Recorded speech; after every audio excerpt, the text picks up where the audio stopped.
Önce siz dediğinizle bağlı qardaş Türkiyə rəsmilərinin, xüsusilə də Xarici İşlər Naziri Hakan Fidanın Avropaya inteqrasiya, Avropa Birliyinə üzvlüklə bağlı istəklərini və dediklərini mən heç cür qəbul edə bilmirəm. Arzu olunmayan bir yerdə Türkiyə niyə durmalıdır ki? Ayrıca məgər bəlli deyil ki, Avropa Birliyi heç bir zaman Türkiye'ni Avropa Birliği'ne beraber hukuklu üzv olarak kabul etmeyecek. Çünkü bu bir Hristiyan klubudur. Üstelik Avrupa'nın aparıcı kuvvetleri, devletleri Almanya, Fransa gibi ülkeler hiç vaxt dinamik əhalisi ya 90 milyona yakın əhalisi olan ve NATO'nun ikinci büyük en güçlü ordusuna məxsus bir devleti Avropa Birliği'ne sizce kabul eder mi? Türkiye sadece yedek kuvve olarak, ehtiyat kuvve olarak ve xüsusilə də NATO'nun cənub sərhədlərini və yaxud da ki Avrupa'nın sərhədlərini koruyacak en ciddi kuvve olarak Avropa Birliği'ne lazımdır. Bu Türkiye'ye lazımdı mı? Ayrıca NATO üzrə strateji müttəfiqlərdən danışılanda 2011-ci ildə Suriyada baş verən prosesləri nəzərdə saxlayıb. Türkiye artilleriya ateşləri olanda Suriye'nin şimalında.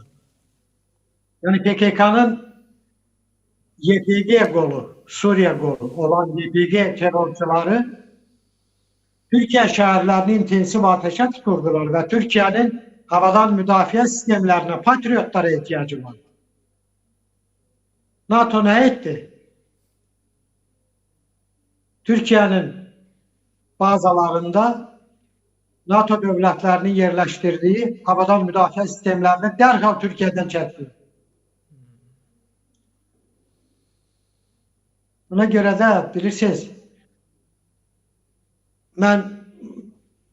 siz məni sevməsəniz də mən sizi mütləq mənada sevməliyəm şuarı kontekstində Türkiye'nin bu hədəfini anlayabilmirəm. Bugün dünyanın mərkəzinə çevrilen coğrafya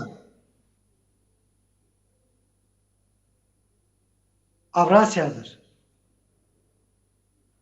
Ve Avrasya'da yerleşen ülkelerin üreği kimdir? Asya ve Avrupa'nı birleştiren kardeş Türkiye, yani bu Kafkaz, Azerbaycan ve Türkistan.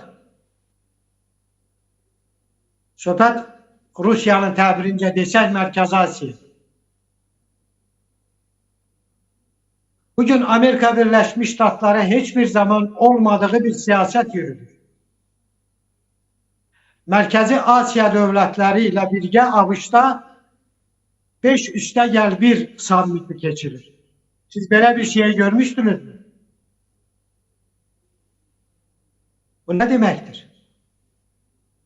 Bu demektir ki Donald Trump artık yakın şərqi də özünün ağuşuna alacak büyük bir coğrafyada hem hegemonluk, hem sülh şəraiti, hem de inkişaf şəraiti yaradır. Bu prosesin içerisine ABŞ daxil, İsrail, Ərəb ölkələri, Körfəz ölkələri, qardaş Türkiye, Türkistan dövlətləri ve Azerbaycan daxildir. Ona göre Azerbaycan ve Türkiye'nin geosiyasi əhəmiyyəti dəfələrlə artır. Trump hakimiyetine kadar bütün ABŞ prezidentleri her zaman Orta Asya'nı Rusya'nın əhatə dairesi saydığı için bu coğrafiyaya müdaxilə etmirdi. Ancak Donald Trump elinin arkasıyla bu siyaseti reddetti. Cənubi Qafqazda Trump marşrutunu açmakla tədricən Cənubi Qafqaza ciddi şəkildə yerləşir Diğer taraftan Türkistan'ın yanına çekmekle, ayrıca onlara tesir kuvvesi kimi lokomotiv olarak Azerbaycan'a üstünlük vermekle, Türkiye'ye üstünlük vermekle bütün Türk dünyasını birleştirmek ve yanına çekmek siyaseti yürüdü. Ona göre Suriye'de Türkiye'ye büyük bir üstünlük tanındı. Bakın, büyük bir geosiyasi layihə oynanır. Bu kontekste Türkiye'nin neyine lazımdır Avrupa Birliği'nin yanında olsun? Sabah Avrupa Birliği Rusya muharebesi başladığı takdirde Türkiye niye Avrupa Birliği'nin yanında olmalıdır ki? Niye Azerbaycan özünün muharebesi olmadığı muharebeye öz evlatlarını göndermelidir? Eğer bu muharebe Azerbaycan'ın muharebesidir.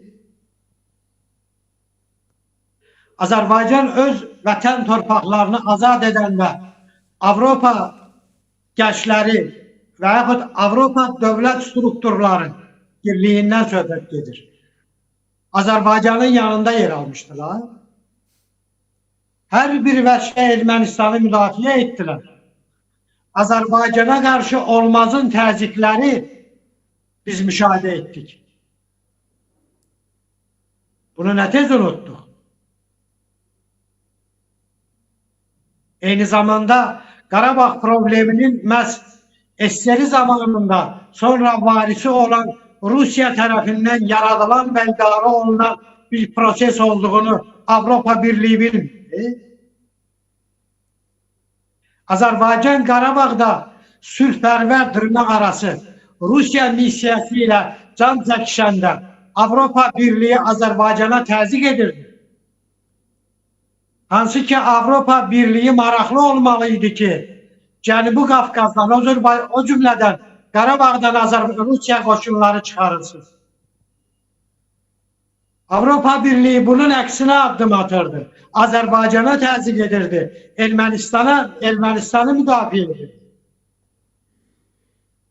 Ona göre niye Türkiye ve Azerbaycan Avrupa'ya karşı herhangi bir muharebe olacaksa prosese müdahale etmelidir?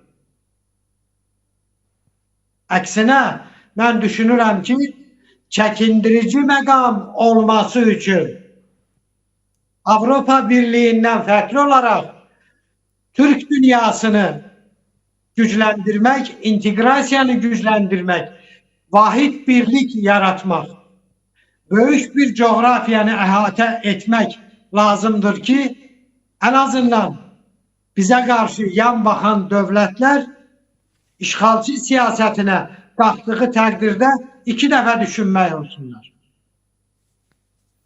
Çünkü Avrupa Birliği ne kadar bir birlik kimi görsənmiş olsa da mahiyyət itibariyle birlikten söhbət getmir.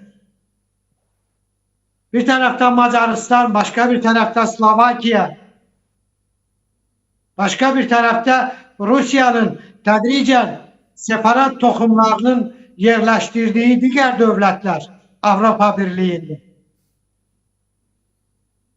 Bunlar Avrupa birliğini bozacak ünsürler ve elementlerdir. Ona göre hansı birlikten gelir? Söyle. Bugün Avrupa Birliği strateji bir karar vermek için illerle can çekişir. Bugün Avrupa'nın muharebeden sigortalanması için Ukrayna gibi dövüşen bir ordusu olan orduya ihtiyacı olduğu takdirde ona lazım olan silahları ve maliyeni niye zamanında çattırabilmiş? Neye göre Ukrayna'nın hakkı olan ve Rusya'nın Avrupa Birliği ve bütövlükte bu coğrafyada olan 300 milyar dolara, avroya yakın maliye imkanlarına sanksiya koyup niye Ukrayna'ya verebilmiş? Bu yönde karar kabul edebilmirler. Çünkü bir tarafta Belçika imkan vermiş, başka bir tarafta Slovakya ve Macaristan gibi devletler imkan vermiş, başka bir tarafta Fransa'nın özünün geosiyasi marakları var. Ancak bu devletler anlamır ki Rusya'nı öz kapısı önünde karşılamaktansa Ukrayna'da karşılamak bu devletlerin menafeine uygun bir siyasettir. Yani bu gerçeği anlamak o kadar mı çetin? Yani Avrupa Birliği bu kadar geri zekalı bir strukturdur. Hiçbir çevik kararı olmayan bir strukturdur. Hele de bu yönde can çekişirler.